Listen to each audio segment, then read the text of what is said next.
Deus, sejam todos bem-vindos a mais uma mensagem da graça de Deus.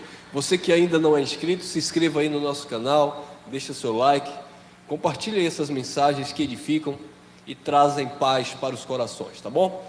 Eu vou falar uma breve reflexão sobre o tema: se o negarmos, ele nos negará também. Como assim, irmão? É o que a palavra de Deus diz. Nós vamos aprender. Eu peço aos amados que acompanhem comigo na segunda carta de Paulo a Timóteo, no capítulo 2, no versículo 11 ao 13. Olha o que Paulo, falando para Timóteo, nós podemos aqui absorver esta orientação também. Palavra fiel é esta: que se morremos com Ele, também com Ele viveremos. Se sofremos, também com Ele reinaremos. Se o negarmos, também Ele nos negará. Se formos infiéis, Ele permanece fiel, pois não pode negar-se a si mesmo. Mas eu quero chamar a tua atenção aqui para o versículo 12, que diz assim: se sofremos, também com Ele reinaremos. Se o negarmos, Ele também nos negará.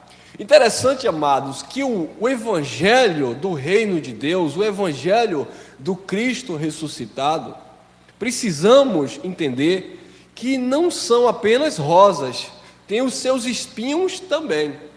Então, muitas pessoas que estão, principalmente, com olhos iluminados, que receberam a palavra da graça, têm ainda este conceito de que viver o Evangelho significa que não vão passar por momentos difíceis na vida, que não vão enfrentar dificuldade, que tudo vai correr bem, de que tudo tem que funcionar perfeitamente bem, porque eu não aceito, porque eu estou na graça, então eu tenho que estar sempre reinando em vida, eu tenho que estar sempre em perfeita vitória. Sim, mas verdade seja dita, o Evangelho não nos isenta de passarmos por momentos difíceis, não.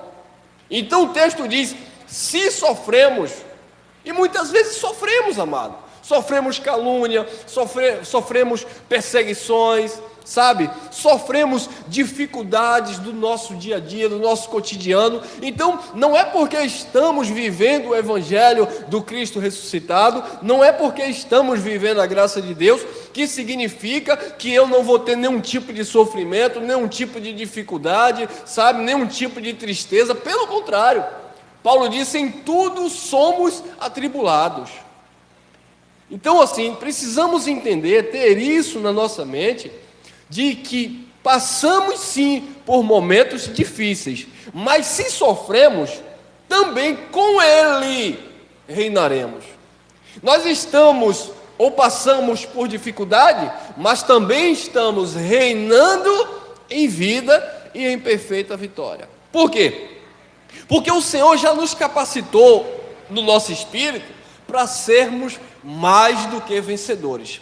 Quando o apóstolo Paulo diz em Filipenses, capítulo 4, versículo 13, Paulo declara: posso todas as coisas naquele que me fortalece. Quando nós olhamos o versículo 12 e o contexto, Paulo está falando justamente das dificuldades, dos sofrimentos que ele estava passando. Mas ele sabia que ele tinha uma capacitação, ele tinha uma capacidade, ele era habilitado pelo Espírito para suportar todas as coisas. E é isso que nós precisamos ter em nossa mente. Eu posso todas as coisas naquele que me fortalece? Sim, inclusive vencer os sofrimentos, os momentos difíceis do nosso dia a dia. Mas se sofremos com Ele, também com Ele reinaremos. Nós vamos sempre desfrutar deste reino maravilhoso de Cristo Jesus. Ponto e vírgula. Se o negarmos, também Ele nos negará. Então, irmão, você quer dizer que se eu negar Jesus, eu vou perder a minha salvação eterna? Não, não é isso que o texto vai nos informar. Não é isso que a palavra vai nos revelar. Verdade é que quando nós o negamos com as nossas atitudes, verdade é quando nós negamos, mediante o conhecimento desse evangelho que trouxe luz, que trouxe paz ao nosso espírito, ele também nos negará. Nos negará como? Nós vamos deixar de desfrutar os benefícios deste reino. Porque não seria justo da parte de Deus eu negar, o seu senhorio, eu negar a sua palavra, eu negar a sua graça, e de repente eu dizer, não, mas o Senhor tem que me dar, o Senhor tem que suprir todas as minhas necessidades, o Senhor precisa resolver as minhas causas, e o Senhor olha para você e diz, mas você me nega pela confissão, você nega a minha palavra, você nega o está consumado do Calvário, você me nega mediante o conhecimento.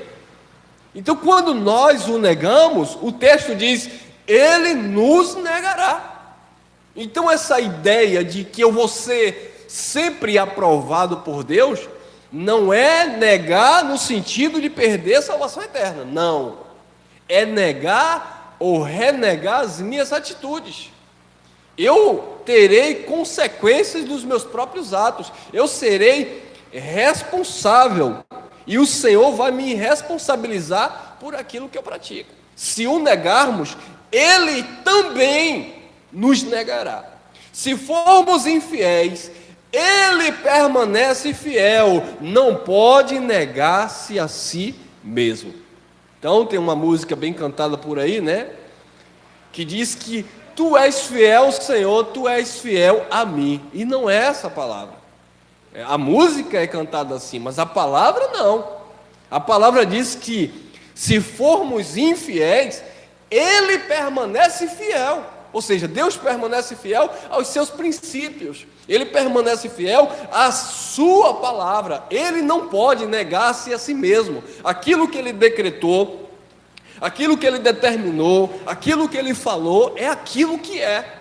Não é Deus que tem que se moldar ao meu padrão de vida.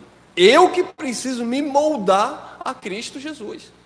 Não é Deus que vai se adaptar da forma que eu creio, da forma que eu penso, da forma que eu estou agindo. Não, se eu nego, Ele vai me negar. Se eu permaneço infiel, Ele é fiel à sua palavra. Ou seja, tudo que eu vou plantar, eu vou colher. Deus não vai, me justificar pelas minhas práticas errôneas. Deus não vai me justificar pelas minhas irresponsabilidades, não. Tudo que eu fizer, eu sou responsável, mesmo porque nós praticamos um culto racional, nós temos discernimento, nós temos a sabedoria que Ele já deu, e quem não tem, disse Tiago, peça a Deus. Então nós precisamos entender isso, amado, que evangelho é você negar-se a si mesmo, evangelho é você dobrar-se ao Cristo ressuscitado, evangelho é você praticar e não apenas ser meros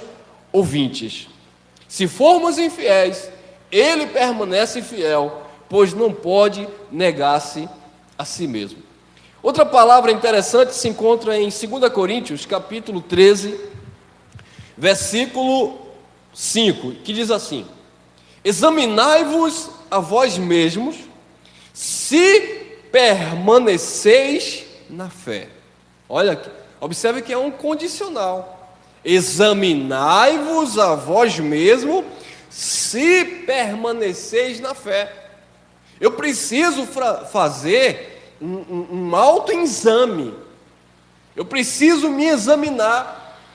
Eu preciso ver se de fato eu estou, firme na fé. Examinai-vos a vós mesmos, se permaneceis na fé. Provai-vos a vós mesmo, ou não sabeis quanto a vós mesmo, que Jesus Cristo está em vós, se não é que já estáis reprovados. Então, amados, muitas pessoas, propriamente dito, o sistema religioso tradicional, eles estão reprovados, porque eles não estão permanecendo na fé. E quando eu digo permanecer, quando a palavra diz permanecer na fé, não é permanecer na fé de Abraão, não é permanecer na fé da campanha, não é permanecer na fé do propósito do pastor, não é permanecer na fé da igreja, do poder de Deus, não é permanecer na fé da liturgia religiosa e práticas religiosas de obras mortas. É permanecer na fé naquilo que Deus estabeleceu como sã doutrina para a igreja.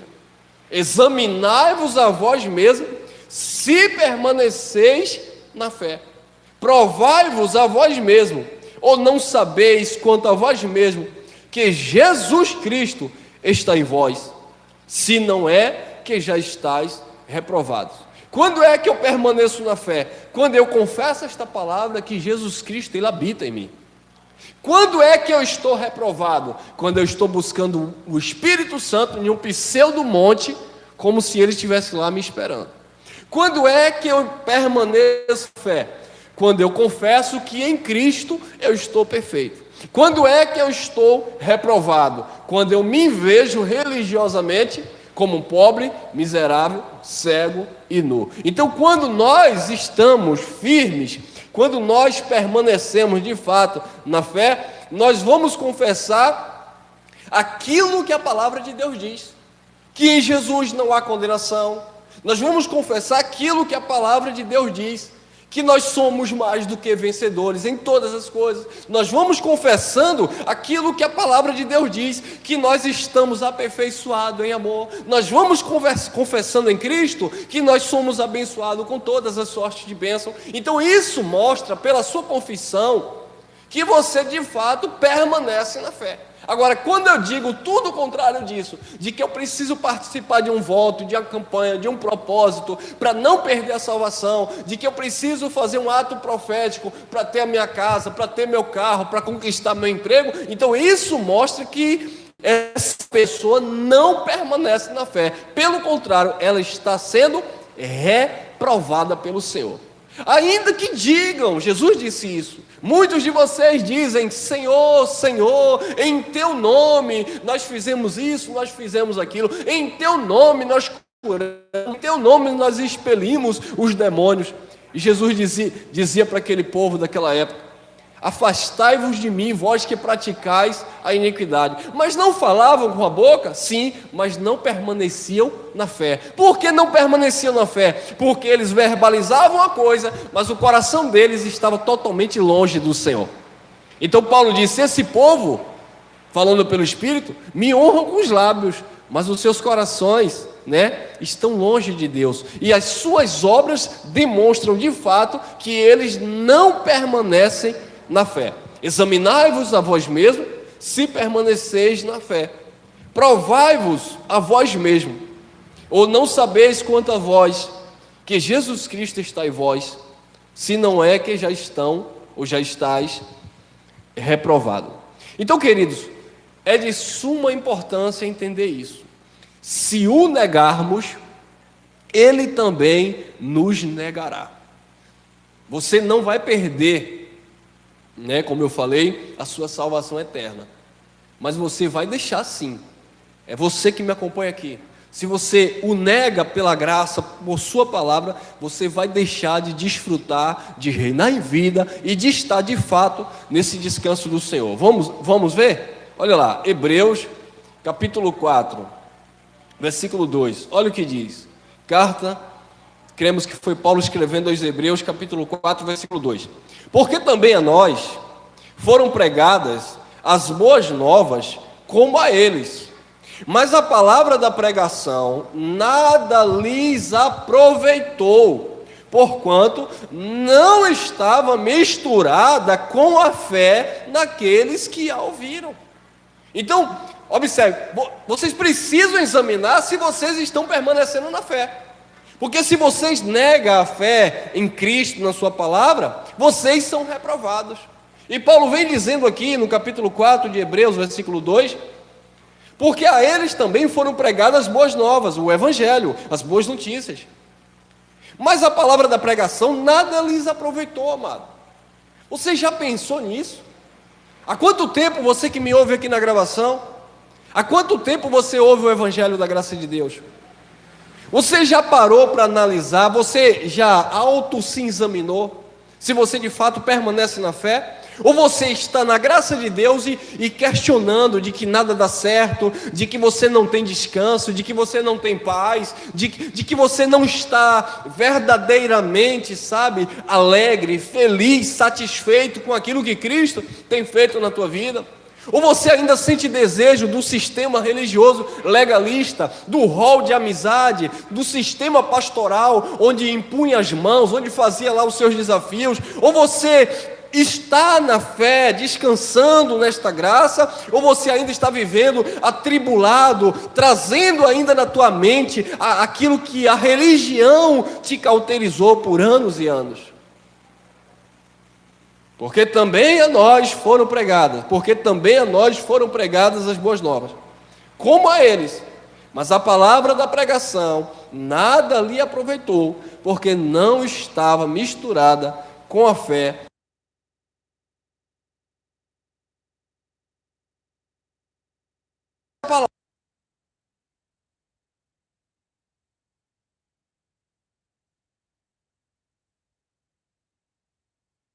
Com a fé. Misture esta palavra, misture este evangelho com a fé, e você de fato estará não sendo reprovado, mas aprovado pelo Senhor. Mas se eu nego, ele também me nega, é o que diz o texto lá de Timóteo. Tem mais, Hebreus 12, 14. Olha lá, Hebreus 12, 14 em diante. Diz assim: segui a paz com todos. Com quantos? Com todos. Ah, mas eu vou escolher com quem eu vou seguir a paz. Eu vou seguir a paz com aquele que é da minha igreja. Eu vou seguir a paz com aquele que é da minha religião. Eu vou seguir a paz com aquele que eu me identifico mais. Não. O chamado é seguir a paz com todos, vírgula, e a santificação, sem a qual, sem a paz e sem a santificação, ninguém verá o Senhor. Então, para ver o Senhor, eu preciso seguir a paz e a santificação. Se eu não sigo a paz com todos, se eu não sigo a santificação, porque esse é o chamado do Senhor, a saber, a vossa santificação. Deus não nos chamou para a imundícia. Deus nos chamou para a santificação. A palavra santificação, ou ser santo como é o Senhor, é você entender que você é diferente, você foi separado.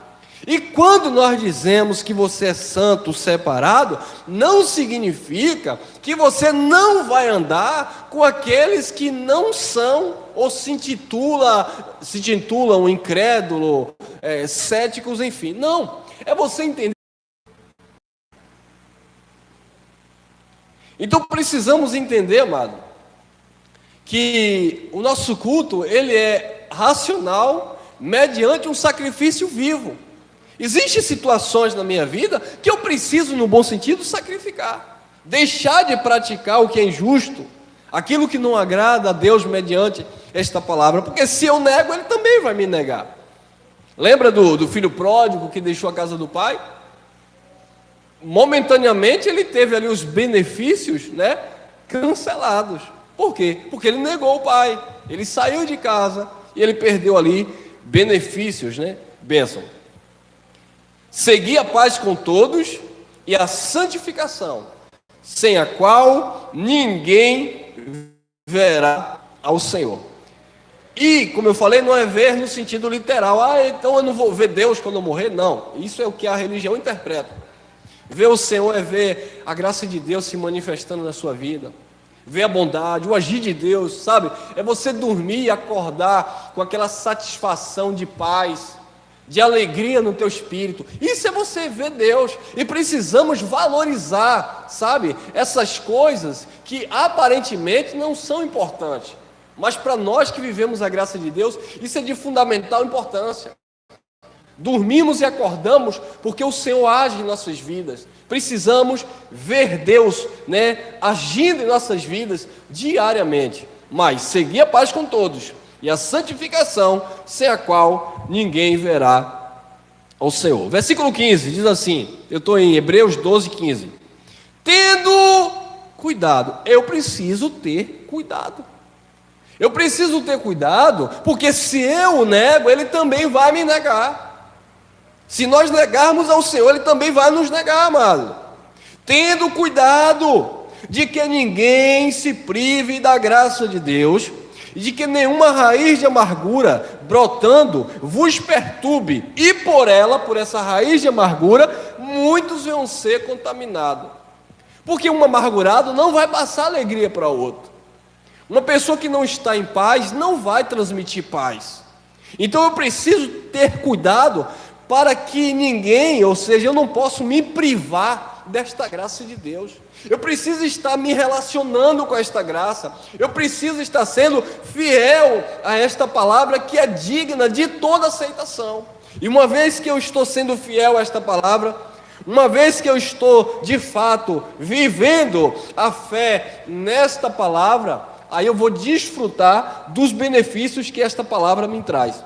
Tenha de cuidado para que ninguém se prive da graça de Deus, e de que nenhuma raiz de amargura brotando vos perturbe, e por essa raiz de amargura, muitos venham se contaminar. Agora Paulo, ele usa o exemplo de Esaú, para trazer uma exortação para aquele povo, que hoje é muito interessante também, que podemos aqui tirar alguns ensinamentos. Versículo 16.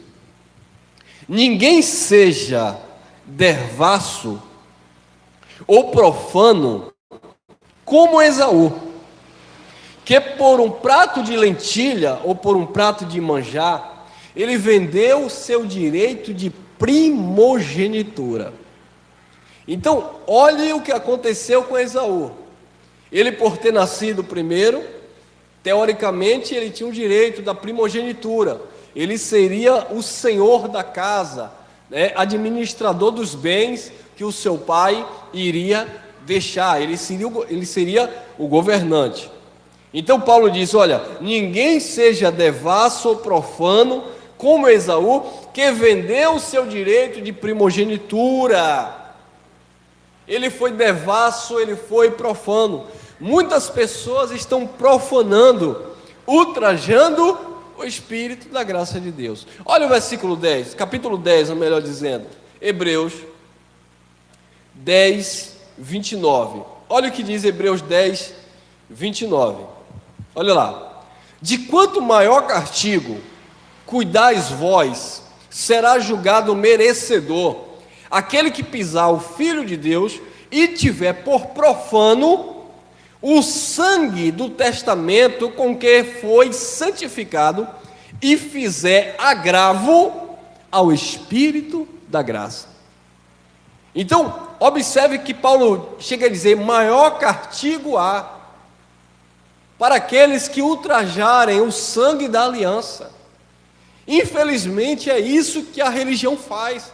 Eles estão ultrajando, desmerecendo, profanando o sangue da aliança com o qual a igreja já está santificada. Quando é que eles estão fazendo isso, irmão Elcio? Quando eles estão desfazendo daquilo que Cristo fez na cruz. E quando eles fazem isso, agindo desta forma, eles estão sendo reprovados por Deus e eles não estão vivendo a fé. Eles não estão vivendo na fé. Porque o justo viverá por fé. Mas se ele recuar, diz a palavra, a minha alma não se apraz, não tem prazer nele. Então, aqueles que estão, versículo 29, de quanto maior castigo cuidais vós, será julgado merecedor. Aquele que pisar no Filho de Deus e tiver por profano o sangue do testamento com que foi santificado e fizer agravo ao Espírito da graça. Assim como aqueles que rejeitam a palavra da nova e eterna aliança. Assim como aqueles que rejeitam o evangelho do Cristo ressuscitado, assim como nesse contexto, Paulo disse que eles seriam julgados merecedores, ou seja, pela disciplina, assim acontece no dia de hoje. Eu posso ser reprovado por Deus quando eu abro mão desta palavra, quando eu deixo esta palavra, quando eu nego esta palavra, Ele também me negará. Volto a repetir para vocês da graça não estarem aí pegando no meu pé. Não é negar para perder salvação, tá, amado? Os filhos de Deus são filhos e filhos para sempre. Mas Deus o nega, né, pelas nossas atitudes e pela nossa, digamos assim, desobediência mediante a sua palavra. Voltamos ao capítulo 12, 16. Ninguém seja fornicário ou profano, como Esaú, que por um prato de manjar de lentilha, ele deixou o seu direito de primogenitura. 17. Porque bem sabeis que ainda ele querendo herdar a bênção, foi rejeitado, porquanto não achou lugar de arrependimento, ainda que com lágrimas o buscou.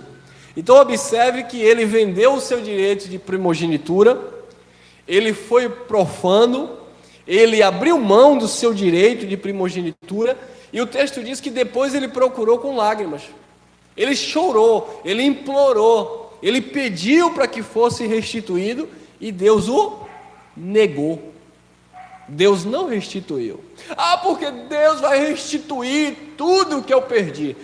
Não, mano, muitas vezes nós perdemos coisas porque nós mesmos abrimos mão.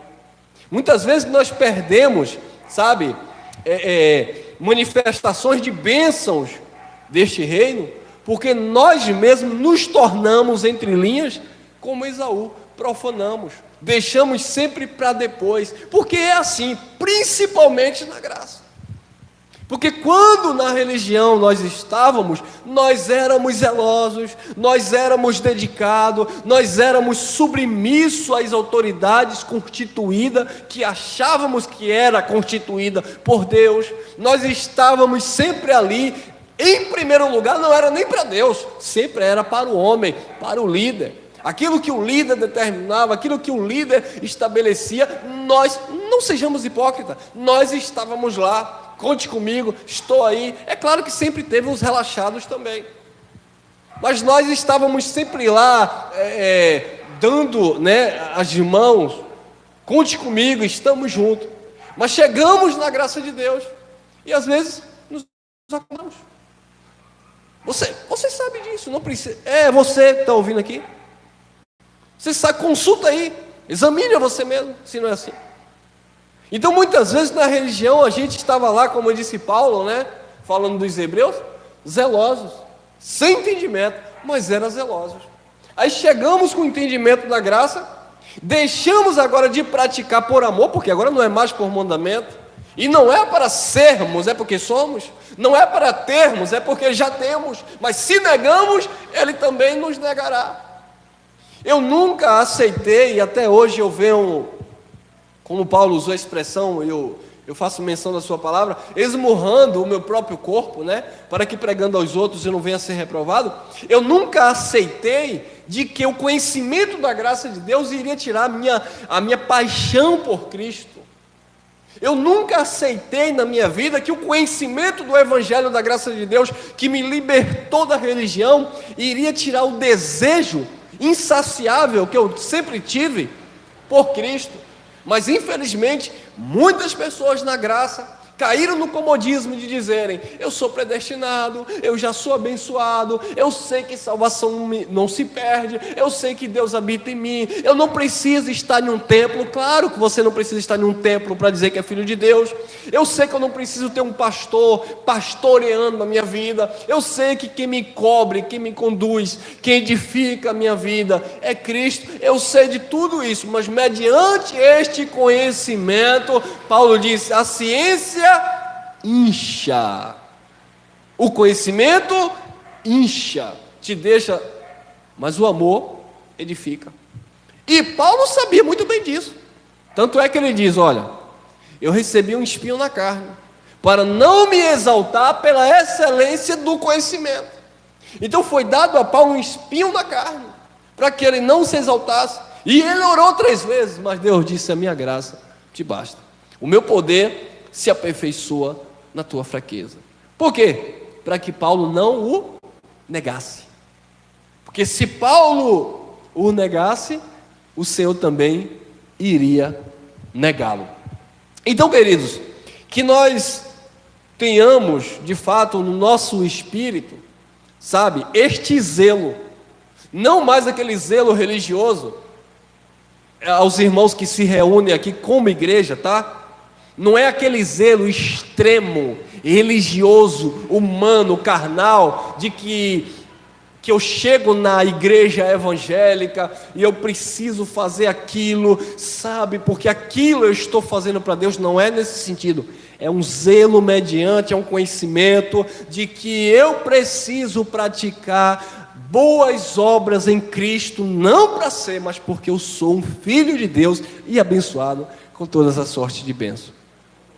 Algumas pessoas dizem assim, eu vejo isso muito nas redes sociais: olha, a graça de Deus te libertou, agora você pega o seu dízimo, transforma em cesta básica e dê aos pobres.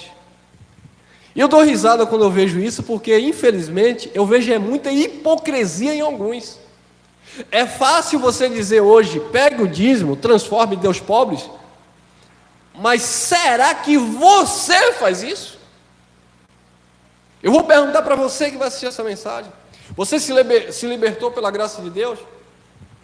Você hoje se vê perfeito, reinando em vida, mais do que vencedor, abençoado? Você de fato permanece na fé, você não é reprovado por Deus, você sabe disso. Mas será que você que propaga isso, você pega aquilo que você dava como dízimo e transforma em cesta básica e dá a alguém que precisa? Examinai a vós mesmo, porque senão nós nos tornamos fariseus em graça. Falamos, mas não agimos. E aí, Deus também nos negará. Então, queridos, nós somos responsáveis por este conhecimento que chegou nas nossas vidas. Não foi para qualquer coisa que Deus abriu os nossos olhos. Se Deus abriu a nossa mente e os nossos olhos mediante o conhecimento desta palavra, é para que nós sejamos muito mais atuantes, não na igreja evangélica, mas no reino de Deus, como filhos que de fato foram iluminados pelo Senhor. Se Deus nos tirou do cativeiro da religiosidade, do engano, da escravidão do homem, foi para que hoje nós tenhamos de fato a mente de Cristo e venhamos servi-lo nesse reino. Olha lá Hebreus, acompanha comigo, Hebreus 12. Perdão, Romanos capítulo 12, versículo 11. Não sejais vagarosos no cuidado. Não sejais vagarosos no cuidado. Cuidado aqui é zelo. Cuidado, zelo. Alguém que é zeloso. Alguém que tem cuidado. Um exemplo que eu vou dar. Eu lembro que quando eu era do sistema religioso, eu saía daqui desse bairro de Lauro de Freitas, saía do trabalho 5 horas da tarde, suado, chegava em casa rapidinho, tomava um banho, não tinha nenhum tipo de veículo, nenhum tipo de transporte, tomava um banho rapidinho, catava umas moedas, atravessava aqui o ponto, pegava um carro do outro lado e ia para a cidade aqui de Camaçari, mas era ali Praia do Forte, Açuzinho, Mata de São João. Eu ia para Mata de São João todas as terças e todas as quintas-feiras. O meu café da noite lá naquele local era um pão com manteiga que eu levava, ou um miojo. Levava um colchãozinho para dormir naquele espaço onde me reunia com 3 irmãos, uma japonesa que eu não entendia quase nada do que ela falava, e mais 2 ou 3 adolescentes. Para quê? Para pregar aquilo que eu tinha na minha vida como evangelho. E eu fazia com o maior amor e gratidão.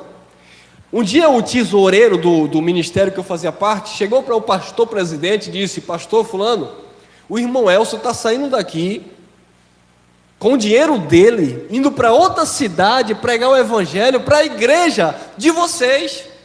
Não tem como a gente liberar o dízimo que ele dá aqui, para ele se manter, para ele usar como transporte, não. O pastor disse, não, o dízimo dele tem que ser dado na sede. Mas ele não tem dinheiro para ir. Não, mas se ele tem chamado, Deus vai prover. E eu fazia isso todas as semanas, 2 vezes na semana, pegava o meu trocado, pegava o transporte e ia. Então observe, amado, que eu era o quê? Zeloso. Eu era o quê? Cuidadoso das coisas de Deus. Eu tinha prazer em ir e chegar lá e ministrar para aquela japonesa, falar lá do evangelho da forma que eu tinha aprendido na religião. Agora, como que a palavra hoje chegou no meu espírito? Como que a palavra de Deus chegou hoje na minha vida? Como o evangelho de Cristo, de fato, entrou agora no meu entendimento? E hoje eu vou ser displicente, não ter mais cuidado, não ter mais o zelo. É claro que hoje nós temos outros meios, necessariamente eu não preciso hoje pegar um transporte para ir naquele lugar, mas eu posso me dedicar mais, estudar mais, transmitir uma palavra coerente e fazer com que essa palavra chegue, porque eu estou limitado aqui, mas a palavra está solta e ela está correndo, e nas oportunidades que eu tenho, eu preciso, olha lá, 12:11, não sejais vagarosos no zelo, no cuidado, sede fervorosos aonde? Na carne?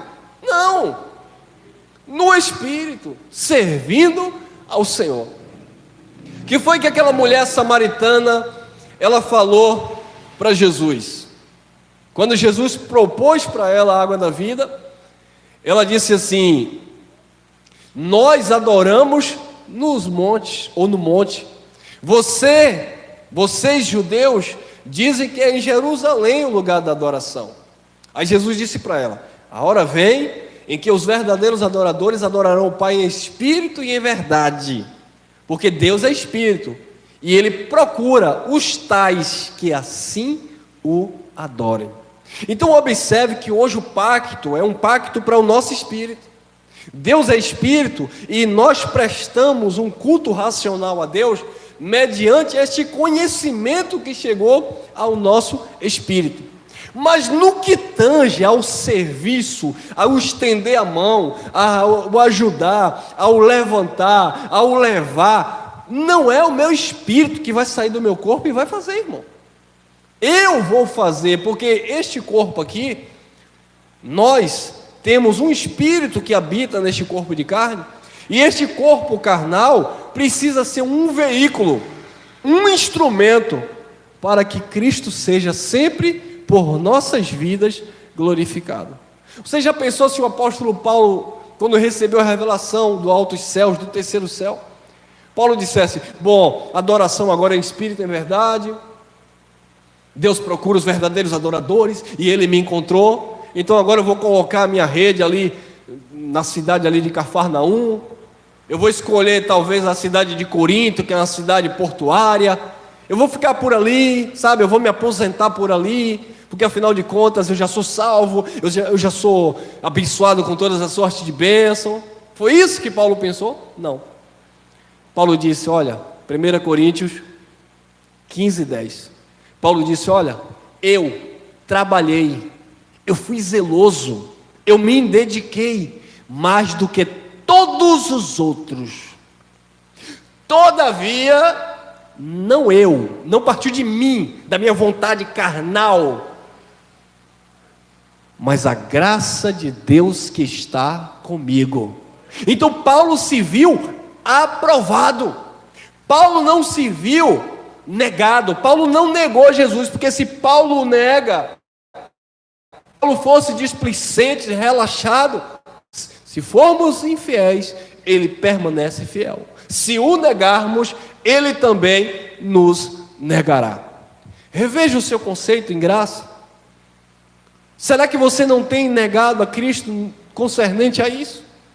Perdeu o zelo, embora você diga que tenha conhecimento.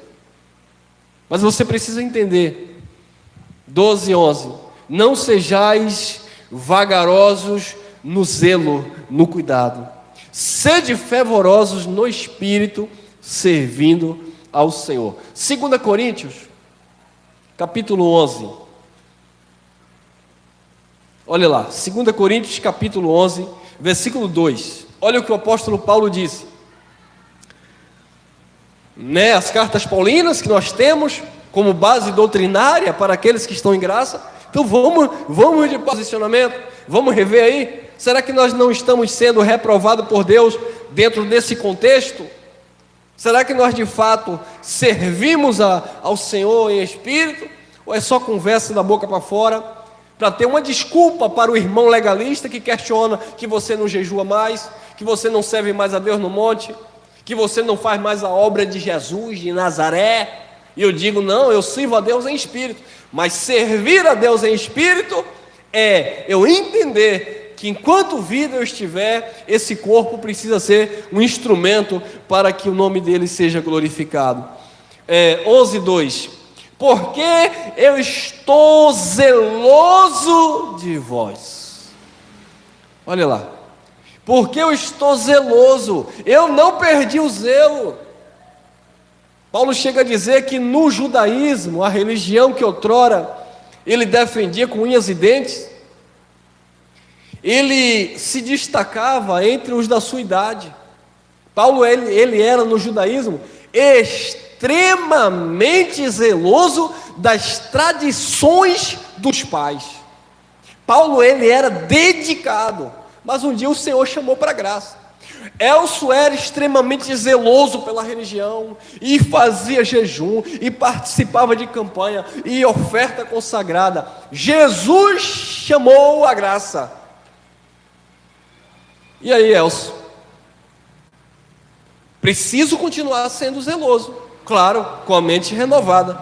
E Paulo aqui com a mente renovada, já vivendo a graça, ele diz, porque eu estou zeloso de vós, com o zelo de Deus, porque vos tenho preparado para vos apresentar como uma virgem pura a um marido, a saber, a Cristo.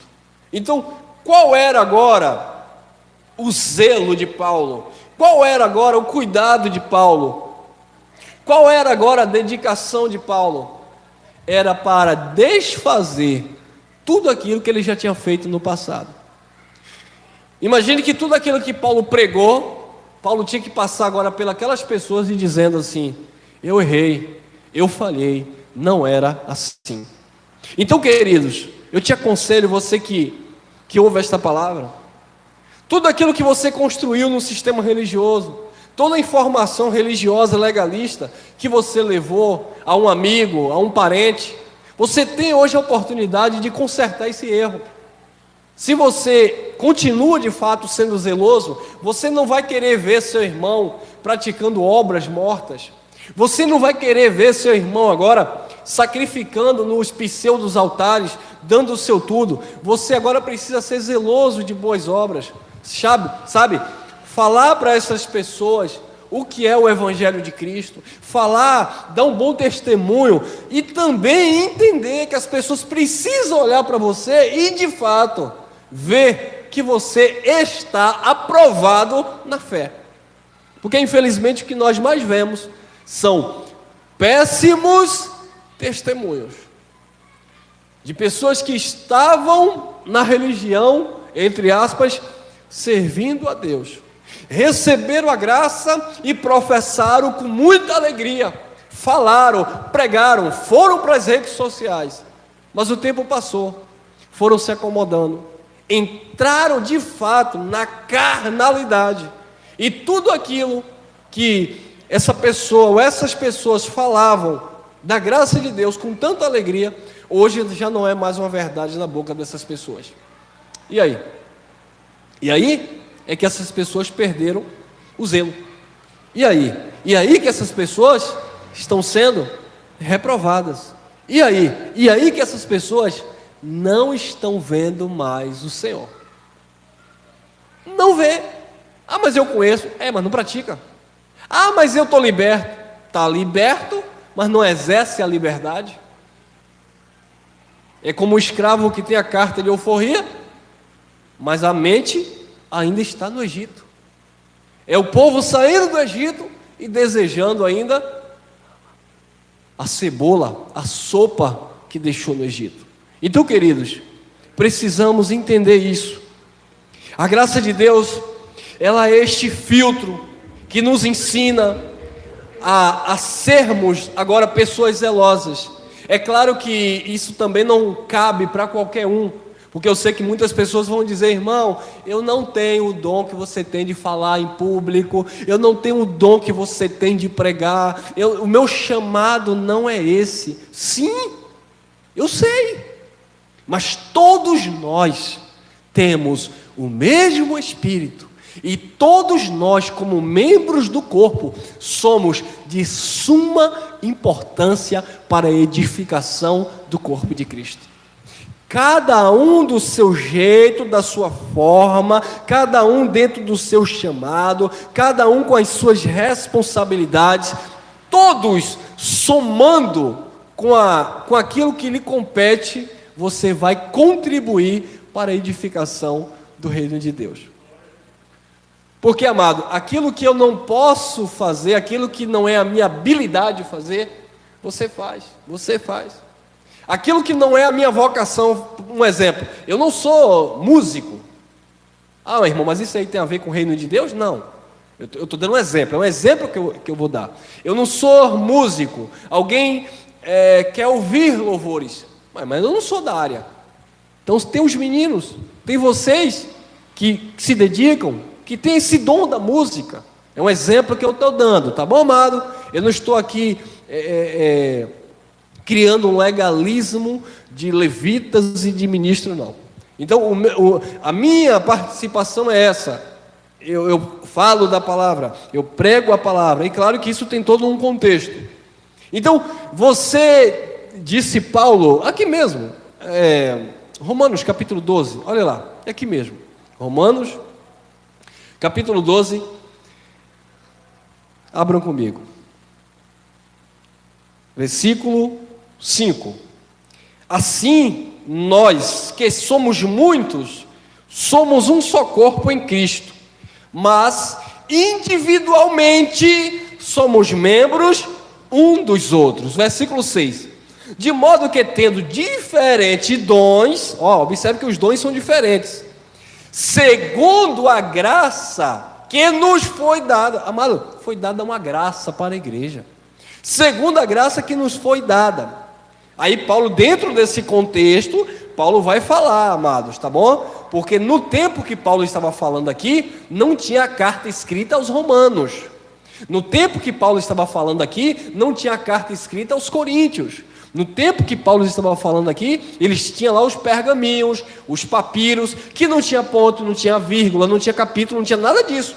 Eles liam, linearmente como um todo. Então, o que era que Paulo estava dizendo aqui, se é profecia, seja ela segundo a medida da fé. Então, alguém recebeu um dom, lá naquele contexto de igreja primitiva, para profetizar. Se é profecia, seja segundo a medida da fé. Se é ministério, seja em ministrar.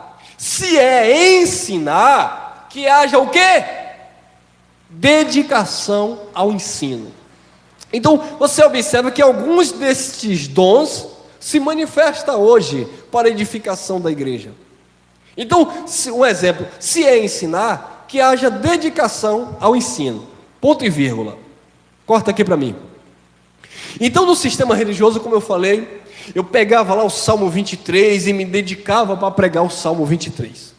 Os pastores me ensinaram a pregar Malaquias 3:10. E eu me dedicava porque eu tinha que convencer os irmãos.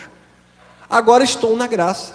Se eu não me dedicar ao ensino, eu estou negligenciando um dom que Deus me deu. Então eu preciso me dedicar segundo a graça de Deus. Ele distribuiu esses dons e nós temos, irmãos, todos nós temos. E ele vai continuar, olha lá, 8. Ou que exorta, que use esse dom para exortar. O que repreende, o que reparte, o faça com quê? Com ganância, com liberalidade.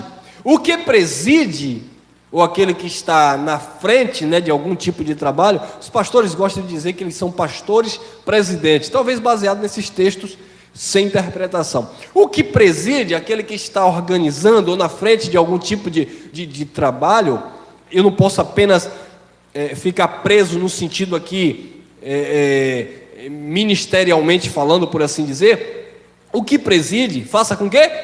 Com cuidado, com zelo. O que exercita misericórdia, faça com quê? Com alegria. É por isso, amados, que um outro exemplo que eu vou estar trazendo aqui é a famosa freira dos católicos, né? A irmã Dulce. Quantas obras de amor aquela mulher fez?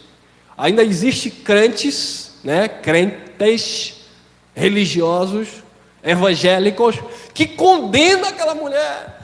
Porque ela era uma filha da perdição, porque não aceitou Jesus, era adoradora de imagem, bababá, bababá, bababá. Mas a minha pergunta é: o que é, e eu me incluo, o que é que eu faço? O que é que nós fazemos com todo o conhecimento que nós temos para se igualar o que aquela mulher fez? Nada. Mas eu não faço porque não tenho. Ela dava o que tinha e o que não tinha. Sabe por quê? Porque era um dom que ela tinha do Pai. Era um dom segundo a graça que Deus deu para ela. E ela se dedicou até o fim da sua vida cumprindo aquele propósito. Então, amado, eu não posso, criticar alguém que está fazendo uma boa obra e dizer que eles são cegos, porque eles não têm conhecimento. Nós precisamos ensinar essas pessoas que, se é para fazer, faça como a palavra de Deus nos ensina, com a mente voltada para Cristo, como se fosse para Cristo. Foi isso que Jesus ensinou quando ele disse: quando vocês dão comida a um faminto, é a mim que vocês estão me alimentando. Quando vocês estão vestindo o nu, é a mim que vocês estão vestindo. Quando você visita alguém que está preso, é a mim que vocês estão fazendo. Quando vocês fazem alguma coisa aos pequeninos, é a mim que vocês estão fazendo. Então, a obra de Deus, resumindo, é crer naquilo que Cristo fez e praticar o amor ao próximo. A graça de Deus vai tirar esse zelo? Não. Na verdade, ela precisa aperfeiçoar esse zelo. Por quê? Porque se eu permanecer, se eu for infiel, ele permanece fiel. Se eu o negar, se nós o negarmos, ele também nos negará. Eu espero que você tenha entendido esse raciocínio. Não é uma mensagem doutrinária, é uma mensagem que nos traz conscientização de como nós estamos vivendo de fato o Evangelho da graça de Deus em Cristo Jesus. Amém? Graça e paz.